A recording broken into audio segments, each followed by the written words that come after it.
Boa noite, meu irmão. Perdão. Boa noite, meu irmão, minha irmã, meu amigo, minha amiga. Você que nos acompanha na página Pregações Espíritas no Facebook e também você que está inscrito no canal Pregações Espíritas no YouTube. Sejam todos muito bem-vindos a mais uma pregação de sábado às 20 horas, hoje, dia 23 de julho de 2022.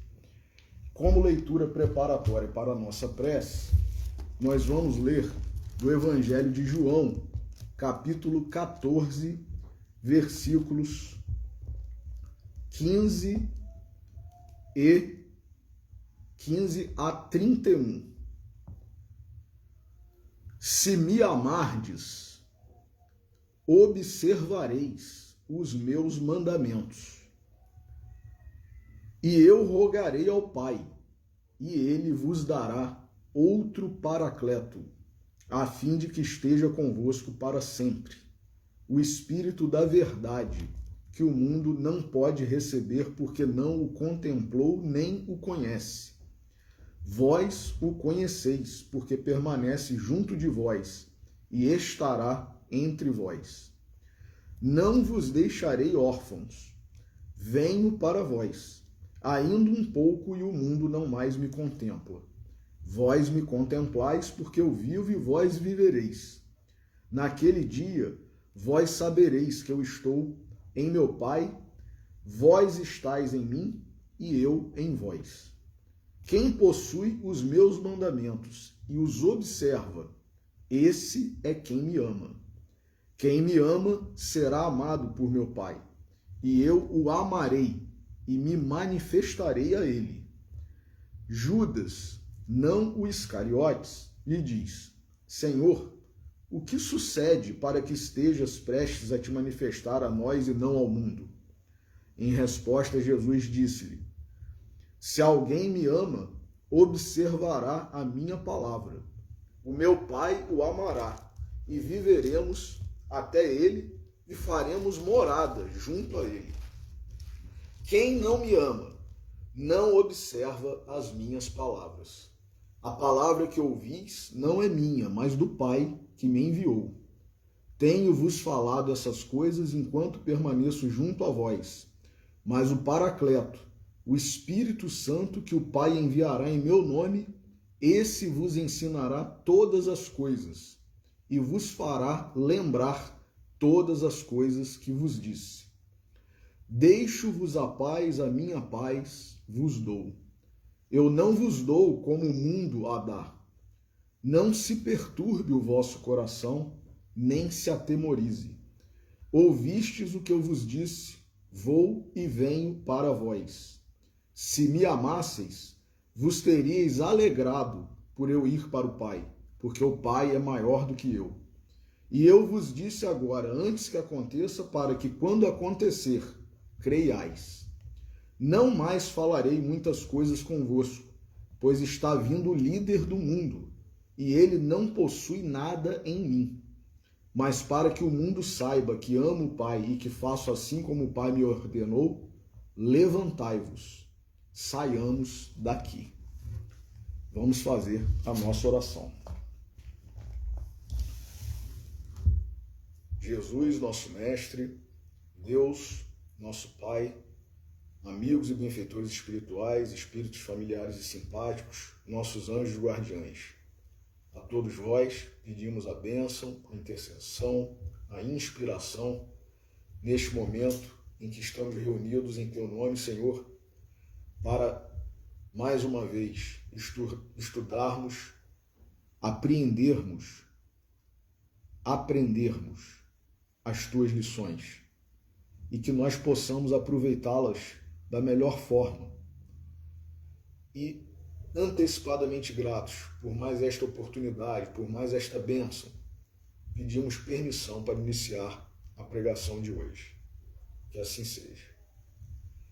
Meus irmãos, hoje, dia 23 de julho de 2022, antevéspera do dia 25 de julho, 25 de julho, data em que Rubens Fernandes Carneiro, o nosso amigo, o nosso diretor doutrinário durante 31 anos na Escola Jesus Cristo, instituição espírita de cultura e caridade em Campos dos Goitacazes, foi esse, como não por acaso atribuído ao livro, feito em sua homenagem, foi o discípulo fiel de Clóvis Tavares, durante 31 anos, como nós acabamos de dizer, como diretor doutrinário.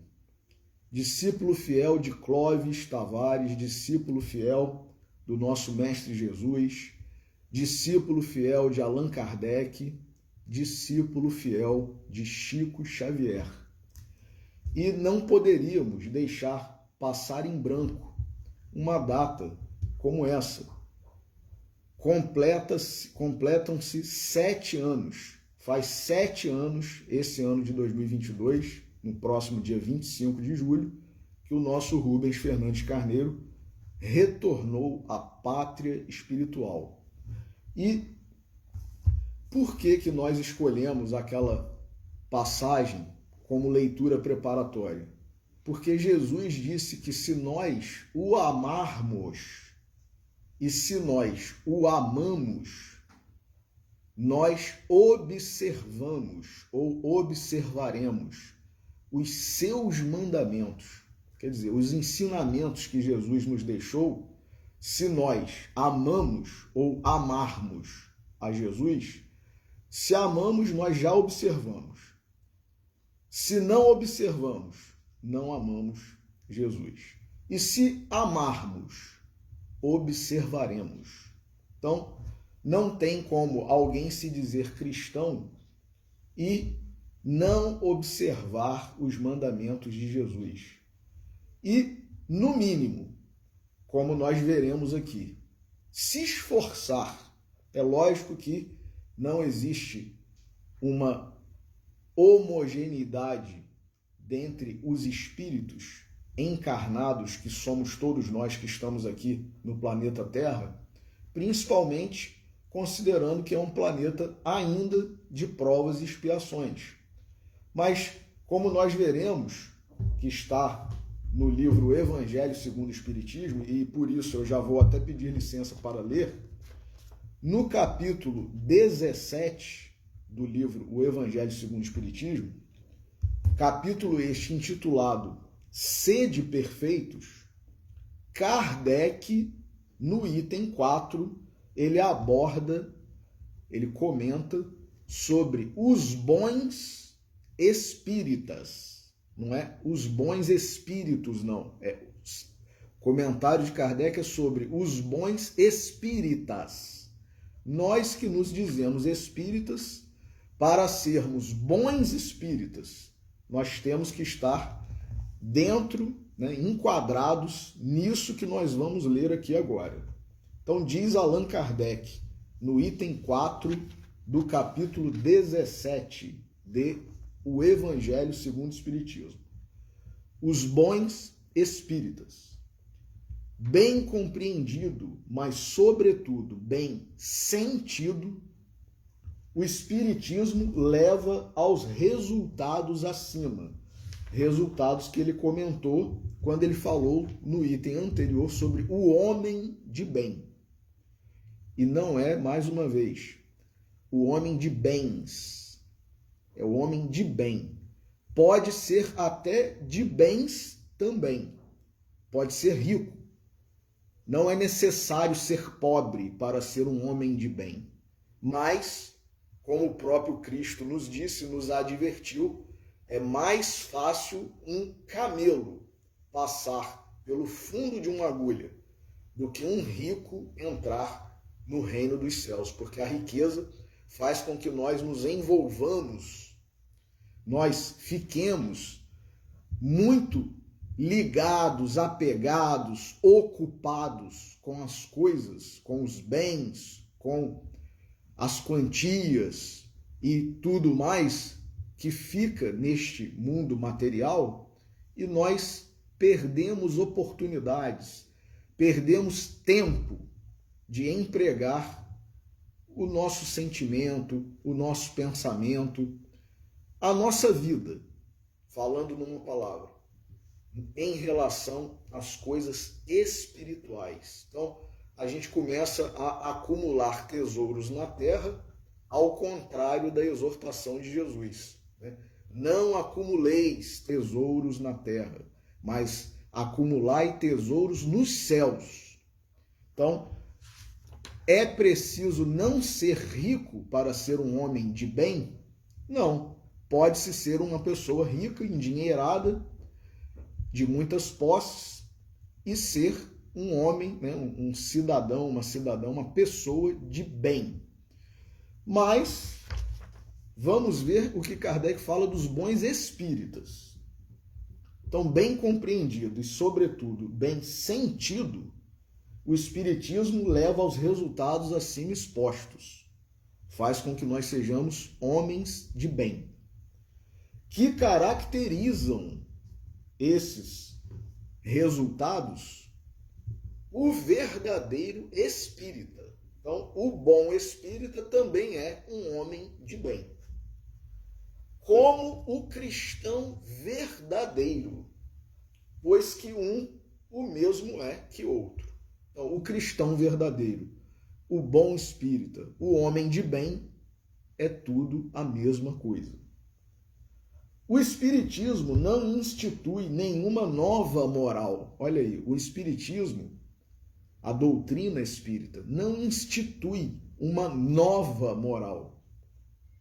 Apenas facilita aos homens a inteligência e a prática do Cristo, da moral do nosso Senhor Jesus Cristo, facultando fé inabalável e esclarecida aos que duvidam ou vacilam.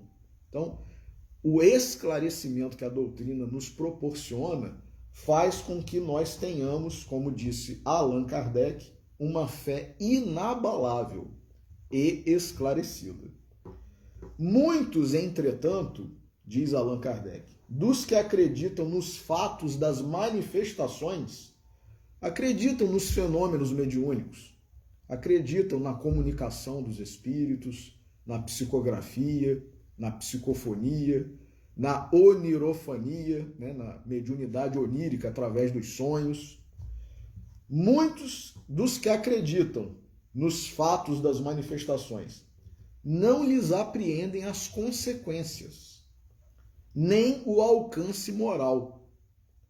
Ou, se os apreendem, não os aplicam a si mesmos. Então, quer dizer, é aquela pessoa, muitas vezes, que lê relatos e histórias, participa, às vezes, de reuniões mediúnicas, acredita em tudo que está acontecendo, em tudo que está lendo, mas não tira dessas leituras, dessas reuniões, um ensinamento moral, não tira um proveito para si mesmo, para se melhorar, né? Fica apenas na questão fenomenológica, fenomênica. Eu acredito na comunicação, não acho que isso seja uma fraude, que seja mentira, nada disso. Mas tá, e daí? Né? Em que isso está fazendo com que eu seja uma pessoa melhor na minha vida, no relacionamento com as pessoas, nas aspirações que eu tenho, nos objetivos de vida e na minha fé? A que atribuir isso? Pergunta Kardec. Há alguma falta de clareza da doutrina? Não, pois que ela não contém alegorias nem figuras que possam dar lugar a falsas interpretações. A clareza é da sua essência mesma e é de onde lhe vem toda a força, clareza da doutrina, porque a faz ir direto à inteligência. Nada tem de misteriosa e seus iniciados não se acham de posse de qualquer segredo oculto ao vulgo. Quer dizer, a doutrina espírita não tem livro proibido, esse você pode ler, esse não, né? Ah, esse aqui é para você, esse não, esse é só para mim, né? Esse aqui você não vai entender, né? Não tem nada disso. Quem age dessa forma não entendeu a doutrina espírita, né? Não tem nada disso. Tanto é que será então, diz Kardec, necessária para compreendê-la uma inteligência fora do comum? Às vezes, alguns que se dizem espíritos acham, né, que eu sou mais inteligente do que todo mundo, então eu posso ler esse livro, né? Você não. Então, quer dizer, não está entendendo e não está nem praticando o que Kardec, que é o codificador da doutrina, veio nos ensinar. Será então necessária para compreendê-lo uma inteligência fora do comum? Não. O próprio Kardec responde. Tanto que há homens de notória capacidade que não a compreendem.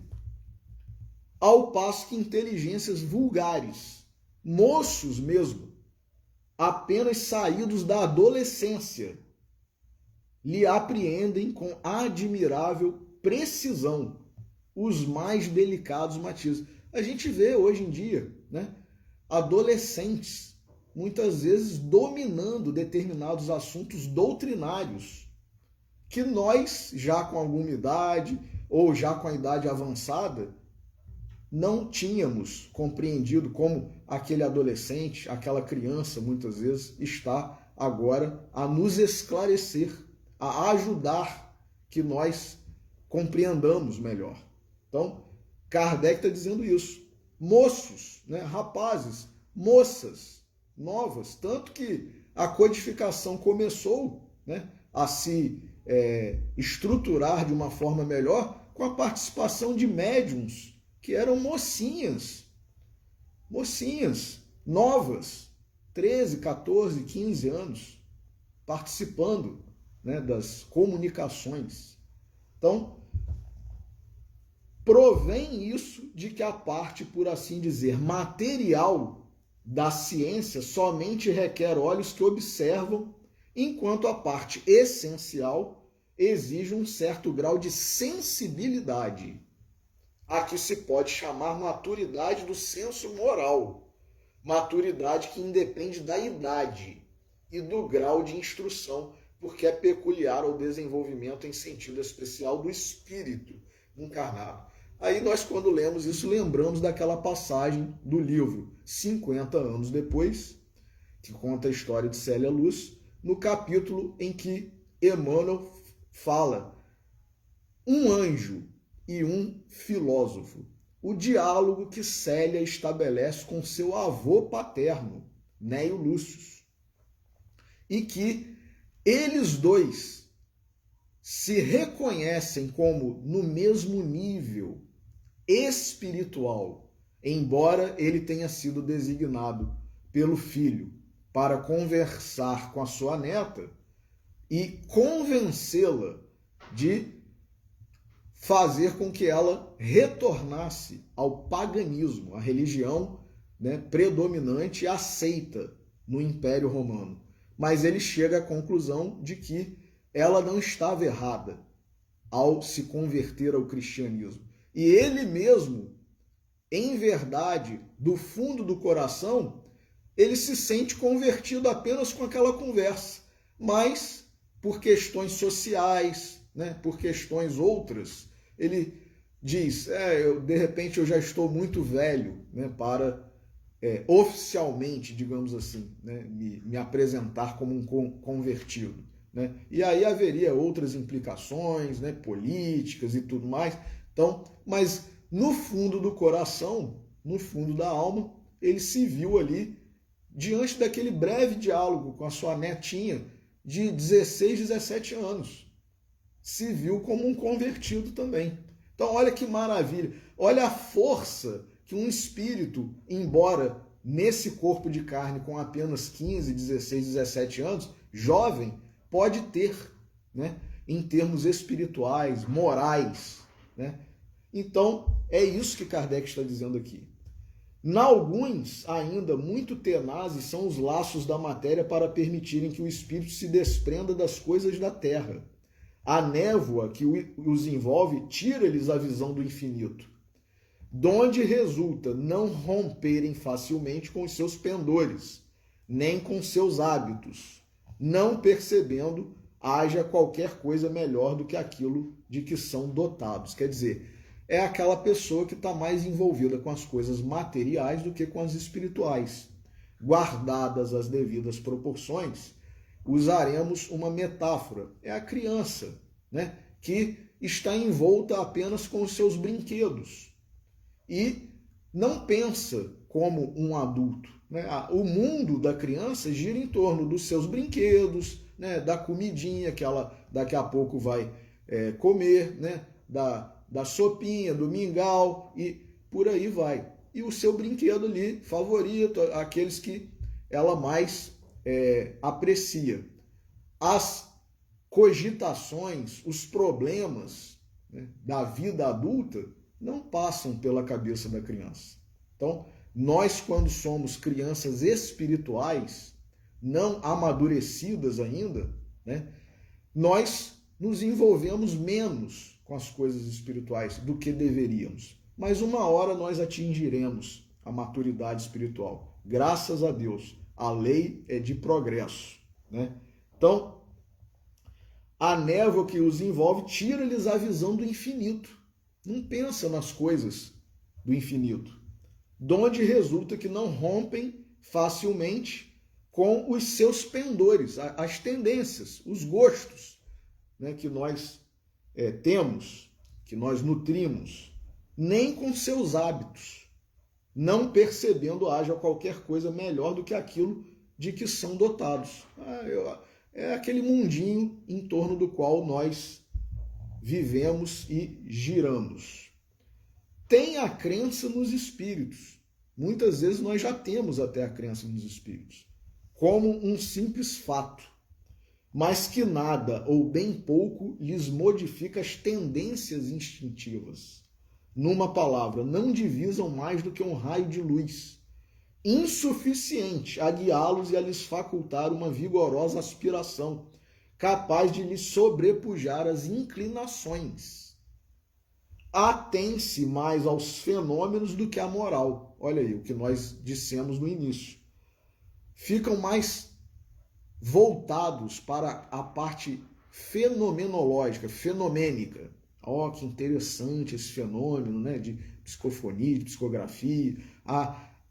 Se voltam até muitas vezes para o estudo desses fenômenos, buscam os livros científicos da doutrina e ótimo, muito bom, mas não apenas isso, né, que nós devemos focar, né, nos atermos apenas a isso.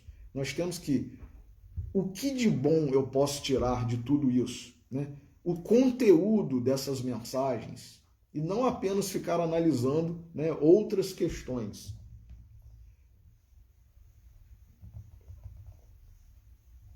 Atém-se mais aos fenômenos do que à moral, que se lhes afigura sediça e monótona às vezes. Olha aí, é aquela turma, né, aquele grupo de pessoas que, na verdade, acha que a parte religiosa da doutrina espírita é de só menos importância, né? Para quê?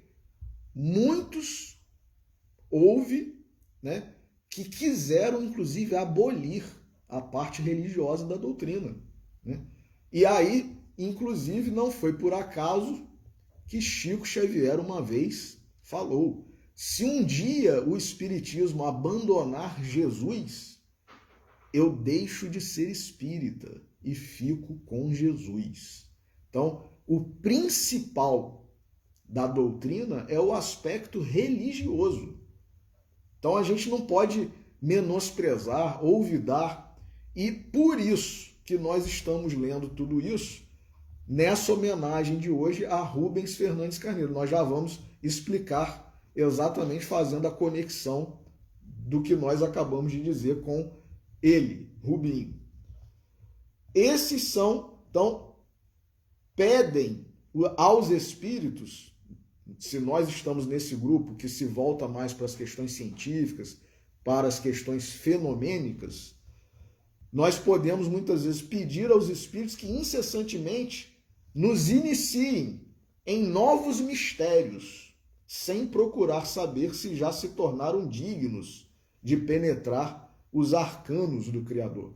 A gente fica com uma curiosidade que não passa disso, é apenas curiosidade, né?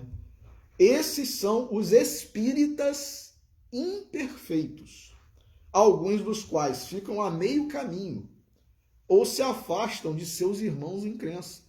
Às vezes, inclusive, por não poderem participar de reuniões mediúnicas, deixam de frequentar as casas espíritas ou, mais, deixam de ser espíritas. Ah, eu fui lá porque eu queria participar da reunião, eu queria ver, né? Muitas vezes a gente quer receber mensagem de ente, né, querido, amigos, conhecidos, familiares que já desencarnaram. E se não obtivemos, né, se não obtemos a mensagem, a gente começa a desanimar e querer ir para outra casa espírita.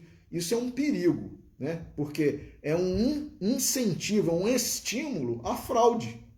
Porque uma pessoa mal intencionada, né, querendo se aproveitar dessa necessidade, dessa carência nossa, ou mesmo dessa curiosidade, né, pode fingir que está recebendo uma mensagem de um suposto familiar nosso e não está recebendo nada, se aproveitando, né, da nossa carência, da nossa fraqueza, né, da nossa dor, da nossa tristeza ou da nossa curiosidade, né, na mais branda das hipóteses. Mas errado, né? A gente então quer dizer, Chico dizia, o telefone toca de lá para cá, não é a gente que tem que buscar essas coisas. Se nós tivermos que saber, nós saberemos. Os espíritos providenciarão isso, através de um sonho, através de uma mensagem psicofônica, chegará até nós, né? Então, é exatamente isso que Kardec está dizendo aqui. Muitas vezes a gente fica pedindo aos espíritos que nos iniciem em novos mistérios, sem procurar saber se nós já temos, né, se nós já nos tornamos dignos de penetrar os arcanos do Cristo. Esses são os espíritas imperfeitos, alguns dos quais ficam a meio caminho ou se afastam de seus irmãos de crença, porque recuam ante a obrigação de se reformarem. Eu não quero me reformar, eu quero que minha vontade seja satisfeita, né? Então, quer dizer, a doutrina do Espírito não está adiantando para nada. Recuam ante a obrigação de se reformarem. Ou então, guardam as suas simpatias para os que lhes compartilham das fraquezas ou das prevenções. Ah, eu não vou naquela casa lá não, porque lá, na verdade, o espírito que apareceu e mandou uma mensagem para mim estava puxando as minhas orelhas, né? Às vezes é o familiar nosso que mandou uma mensagem de verdade, puxando as nossas orelhas. Mas aí a gente não gostou. A gente quer ir na outra casa espírita, que lá a mensagem é só, né, aguinha com açúcar e tal. Quer dizer, não é mensagem coisa nenhuma. Às vezes não é nem do médium. É alguém querendo se passar por médium e se aproveitando da situação, né? E às vezes, por descuido nosso, nós caímos, né, nessa esparrela, né?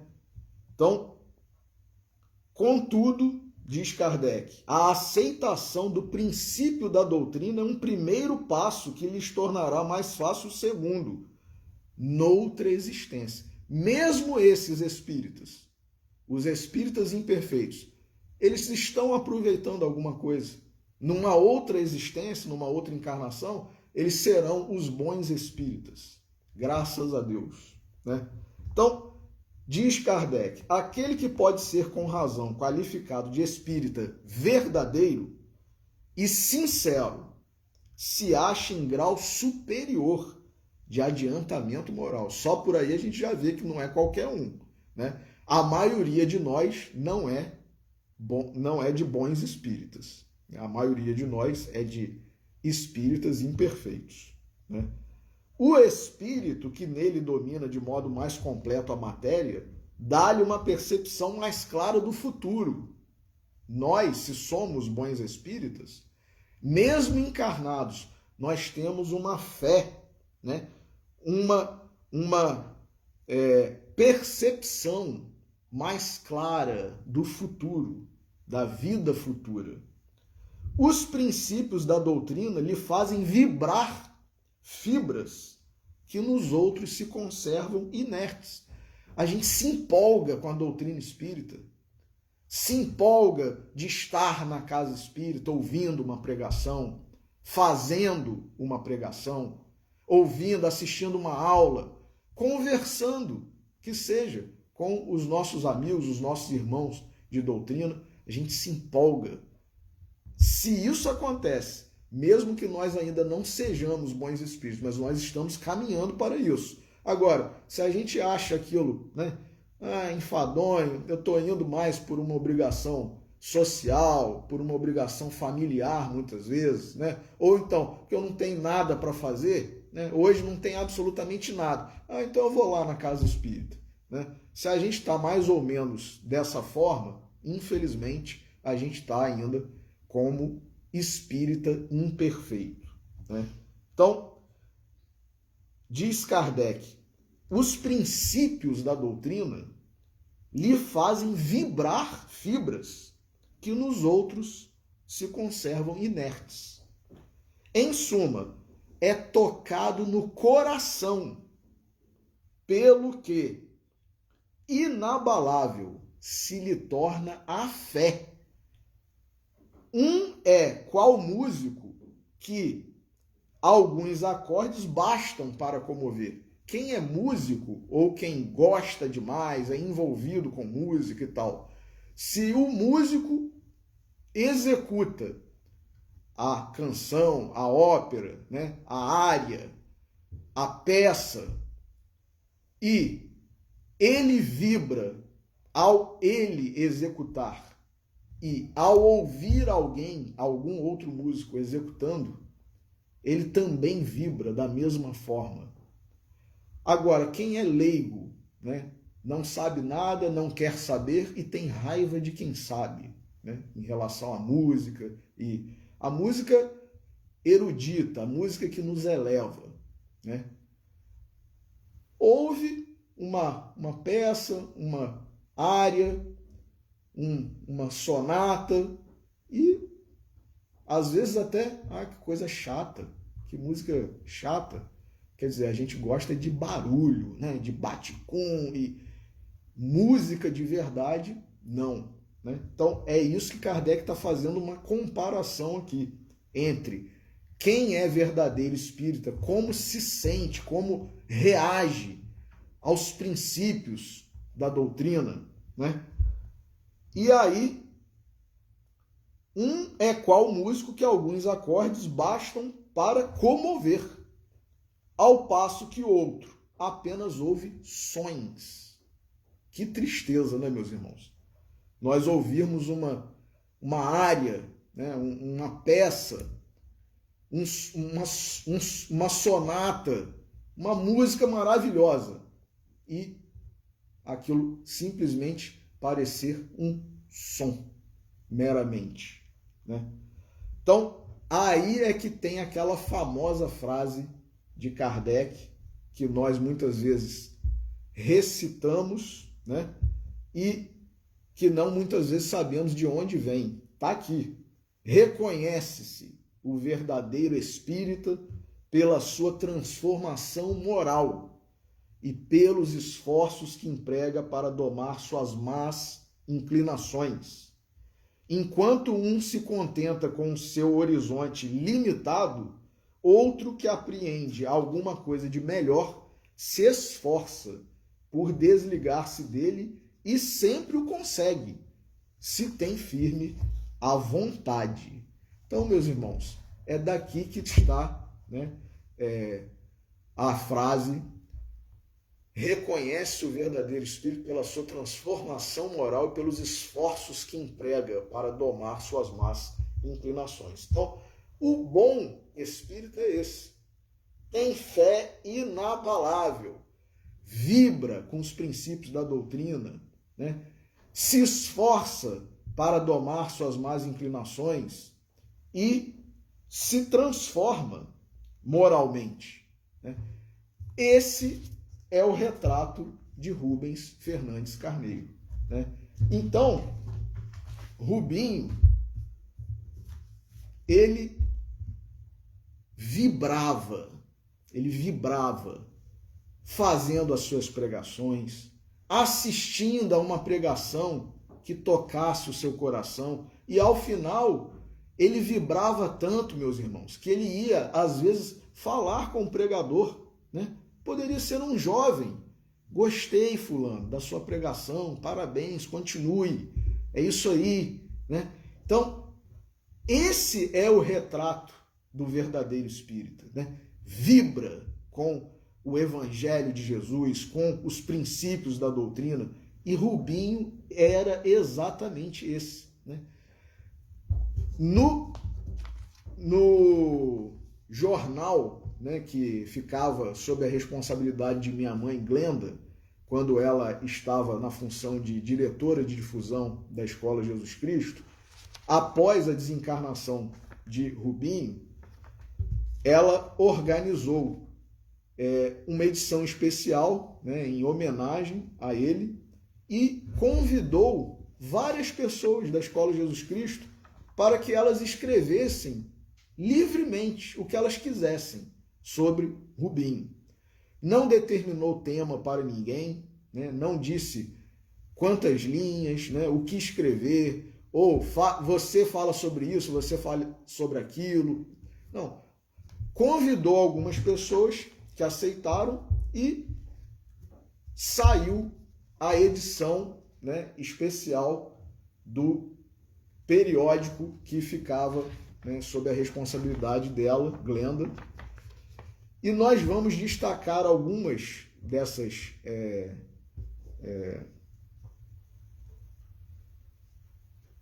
desses escritos, né, dessas pessoas que colaboraram, né, com algumas palavras que retratam fielmente quem foi e é Rubinho, Rubens Fernandes Carneiro, porque no plano espiritual, mesmo liberto do corpo de carne, ele continua sendo esse espírita, esse bom espírita, esse espírita verdadeiro. Então, por exemplo, né, um aspecto, né, mais familiar que está logo aqui no início e foi escrito por Zé Afonso e Henrique, seus filhos, né?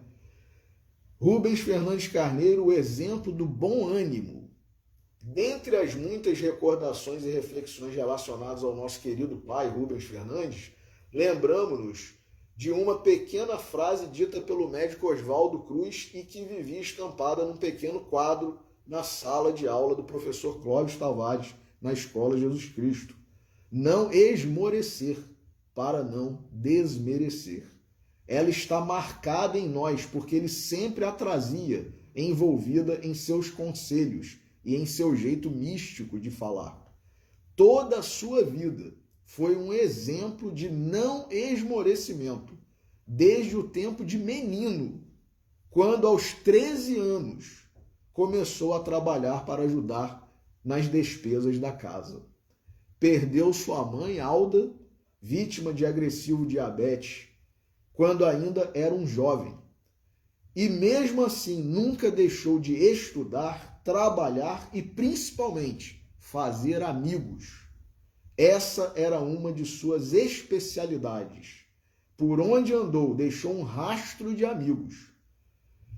Isso porque brotava de seu caráter um traço indispensável às verdadeiras amizades: o amor.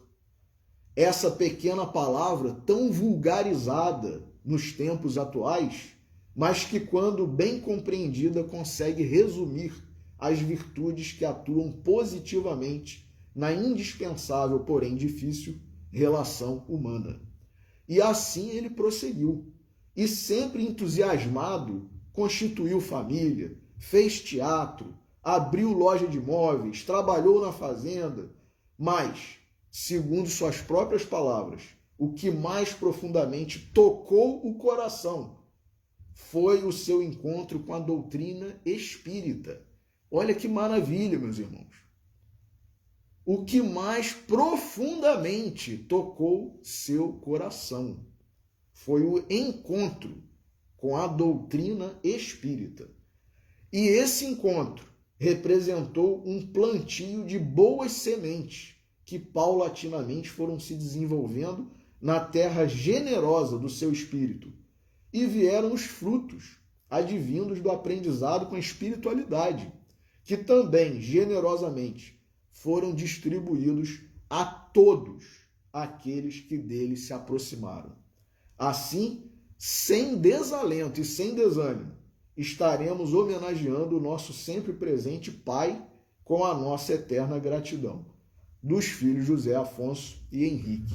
Que maravilha, né? Olha só, que exemplo, né, para todos nós.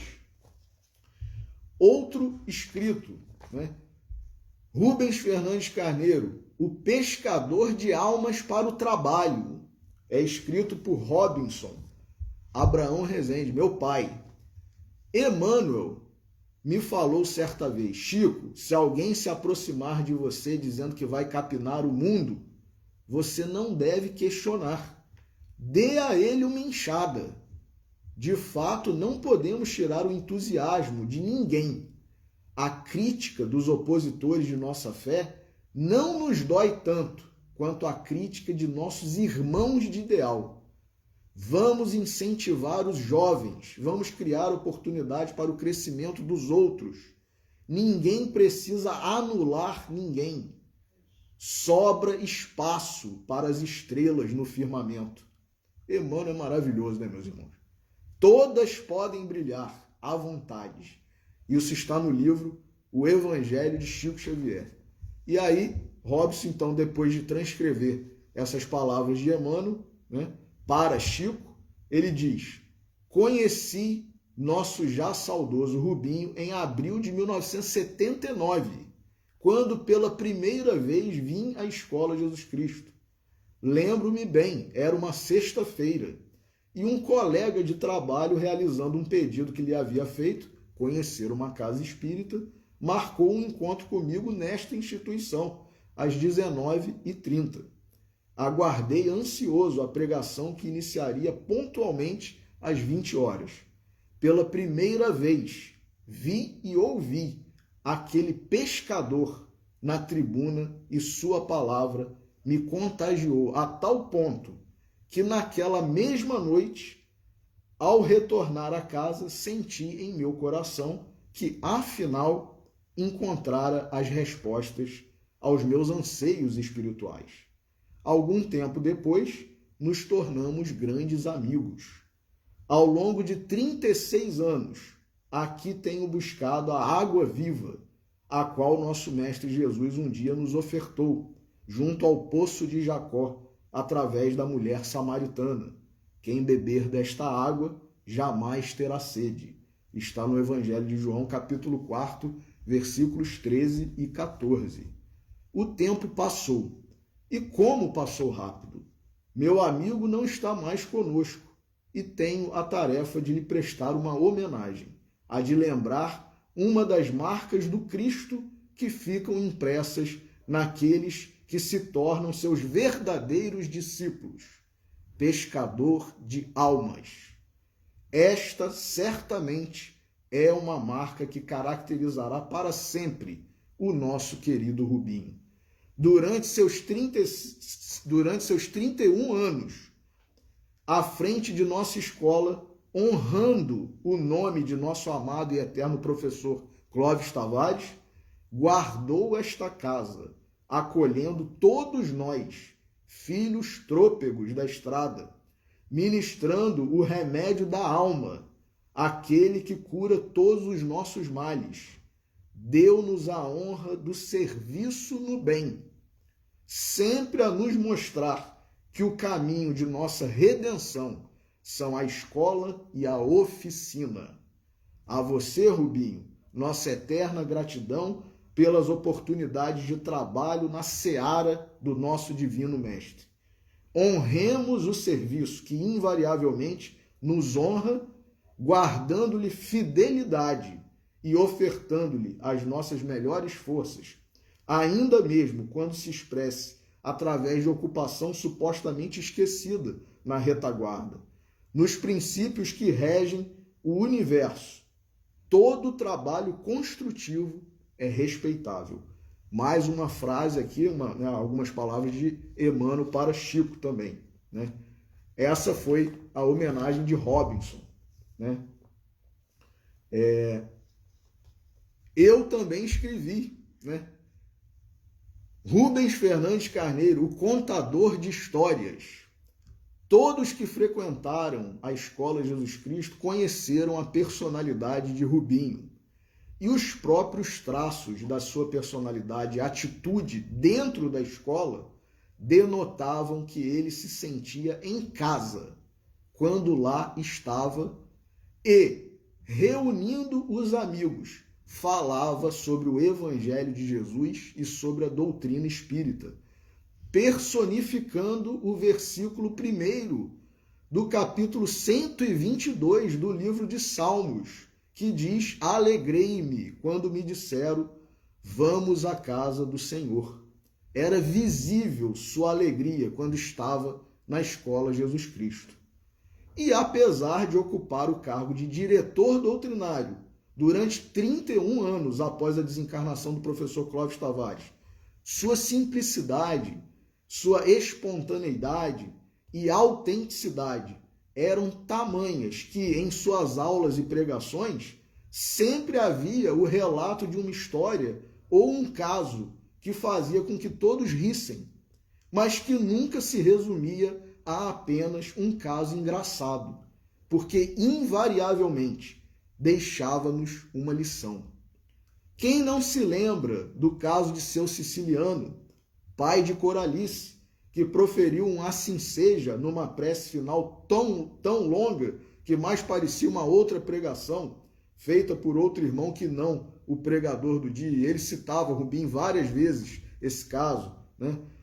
Quem não se recorda das várias e rebuscadas e complexas maneiras adotadas por alguns irmãos que ele representava quando conversava e ensinava sobre o passe magnético, né? Falava daquela forma que lhe era única, né? Peculiar, e imitando, né? Supostos irmãos. E, na verdade, ele estava dando uma lição ali para a gente de como a gente deveria dar, né? Proferir, né? Ministrar o passe magnético, né? Ele dizia, não precisa, né, fazer um monte de coreografia e tal, né? Tem que ser uma coisa simples, né?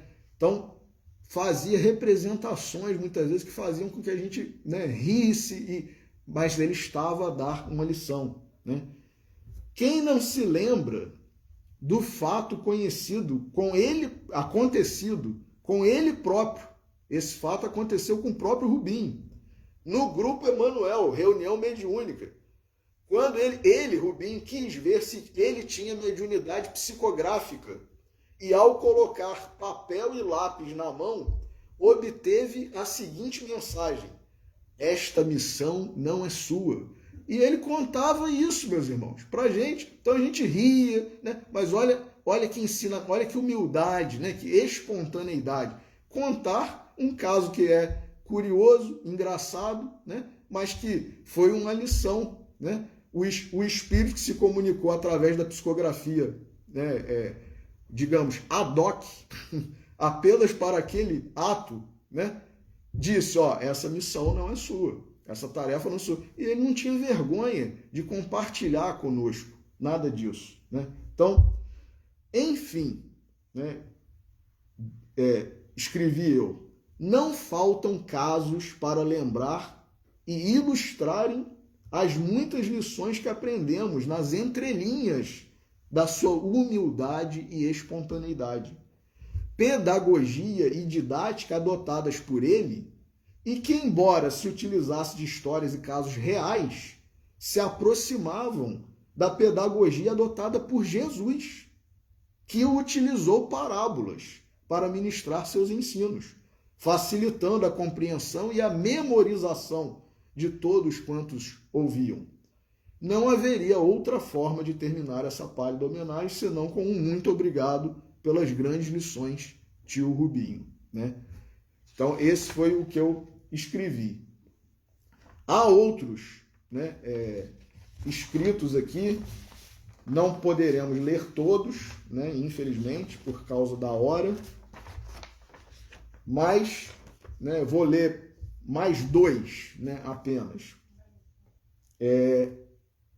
Rubens Fernandes Carneiro, o guerreiro do bom combate, escrito por Glenda, minha mãe. Passados 20 anos da recepção de uma mensagem que um amigo espiritual envia a Rubinho, observamos como ela se apresenta atual, ao recordarmos seu perfil de coragem diante da luta, de confiança na divina providência e de amor a Jesus, que sustentava seu coração na prece e no trabalho em sua seara. Guardou-a ele feliz, esperançoso, identificado. Guardei-a eu, silenciosa, admirada, compartilhando. Em 3 pequenas estrofes ele era caracterizado como um guerreiro. Guerreiro da paz, que caminha de dia na luz do Senhor, em santa harmonia. Guerreiro da fé, que planta e confia, pois o fruto virá no sol da alegria. Guerreiro do bem, que ora e trabalha, pois o amor de Jesus aquece e agasalha. Que combates enfrenta um guerreiro da paz, da fé e do bem? Que armas escolhe? Como se prepara? Que vitórias espera? Inicialmente, parece-nos que Rubinho seguiu o roteiro apresentado por Emmanuel, no livro Fonte Viva, capítulo 162, mensagem intitulada Dentro da Luta. A terra tem a sua missão e a sua grandeza. Libertemo-nos do mal que opera em nós próprios e receber-lhe-emos o amparo sublime, convertendo-nos junto dela em agentes vivos do abençoado reino de Deus. Com base na leitura do texto citado, vemos que como guerreiro da paz, da fé e do bem, dentro da sua luta, não solicitou o desaparecimento das pedras do caminho, mas insistiu na recepção de pensamentos que o ajudassem a aproveitá-las. Não suplicou a extinção das dificuldades, mas procurou meios de superá-las, assimilando-lhe as lições, sabendo que a árvore, desde o nascimento, cresce e produz vencendo resistências. Usando o capacete da esperança e a couraça da caridade, Rubinho avançou perseverante em sua luta, combatendo o separativismo, a descrença, a treva da ignorância, empunhando uma espada constantemente recoberta das flores da boa vontade, da humildade, do trabalho e da esperança. Unimos nossas vozes no canto de sua vitória. Glenda Rezende. Então, ele, meus irmãos, nunca dificultou, negou trabalho para ninguém enquanto esteve, né, como diretor doutrinário. Muitos de nós, né, chegamos, muitas vezes, em estados de necessidade e ele imediatamente, né, isso tem um aspecto muito mais do que somente o espiritual, tem um aspecto psicológico, né?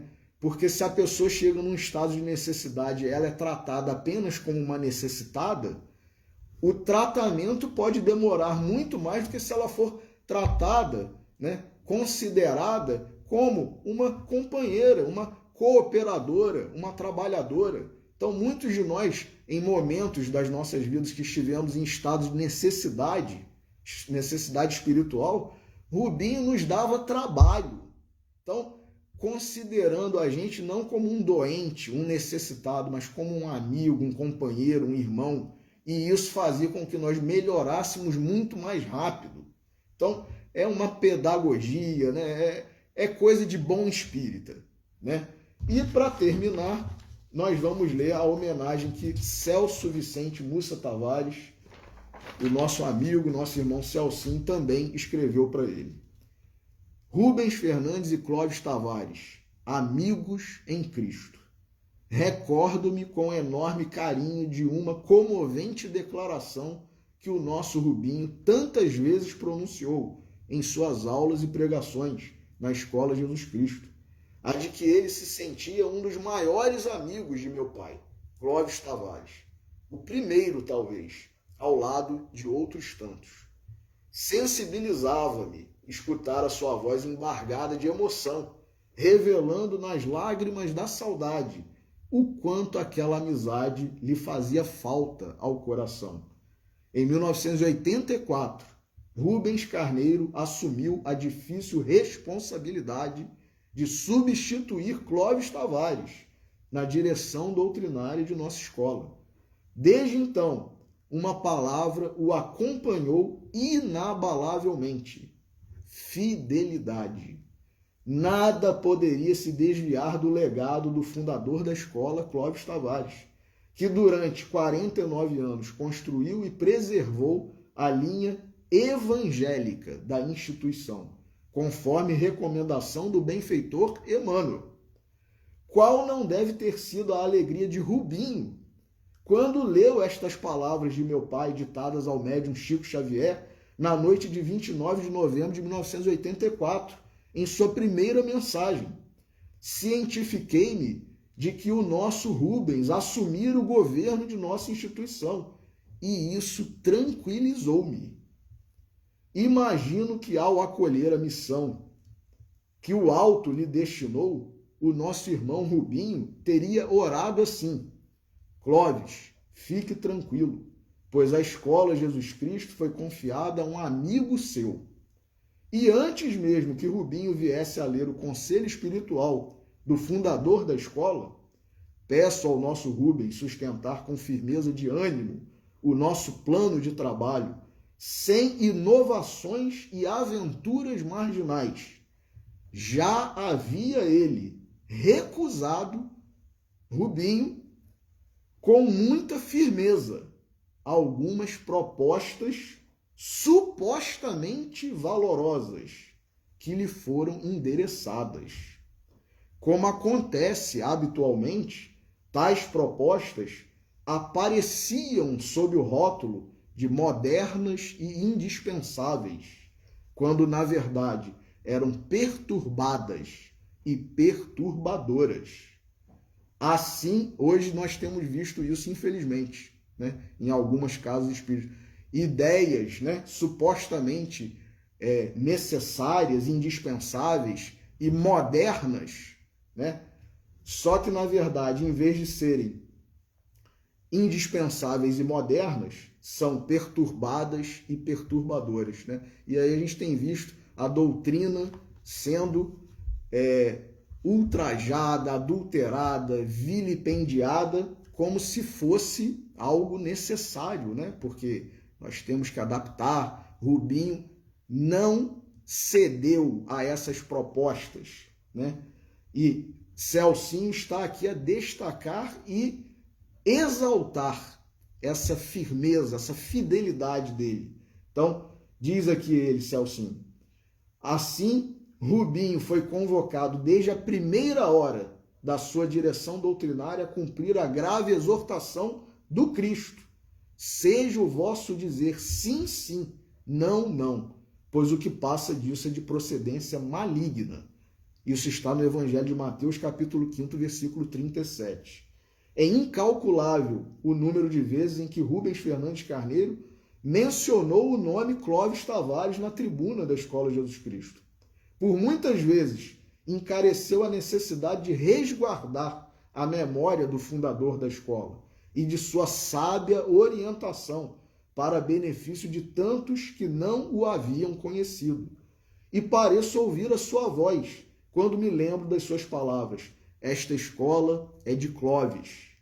Hoje, ao lado da sua sogra, Maricota, e de seu filho Ricardo Amorim, desfruta da presença do amigo Clóvis no ambiente sublime da Escola Jesus Cristo, do plano espiritual ou da Estância Dom Bosco. Clóvis e Rubens, que esta amizade cristã se una. Que esta amizade cristã que une o fundador da escola ao seu primeiro sucessor seja um selo de união eterna a resplandecer sobre todos nós, pequeninos aprendizes deste educandário dileto de Jesus. Celso Vicente Mussa Tavares. Meus irmãos, muito haveria para nós falarmos de Rubinho. Pessoa autêntica, sincera, honesta, amiga, enfim, tudo, né? Faltam adjetivos, né? Cada um teria um adjetivo para atribuir a ele. Mas, resumindo, um bom espírita, de verdade, né? Um verdadeiro espírita, um verdadeiro cristão, que é um exemplo para todos nós, né? Então, nós, nessa parca e paupérrima e simples homenagem, né, queremos agradecer, direcionar a ele as nossas vibrações, o nosso carinho, a nossa saudade, que ele receba, onde estiver, né, o nosso agradecimento e que Deus nos abençoe a todos, proporcionando a nós também essa fé inabalável, né, essa esperança, essa certeza na vida futura, que inclusive é uma das condições para que nós, no mundo de provas e expiações, sejamos felizes. Então, que Deus nos abençoe. Muito obrigado a todos pela audiência. Um ótimo final de sábado, um ótimo domingo e uma ótima semana. Deus nos abençoe a todos. Boa noite.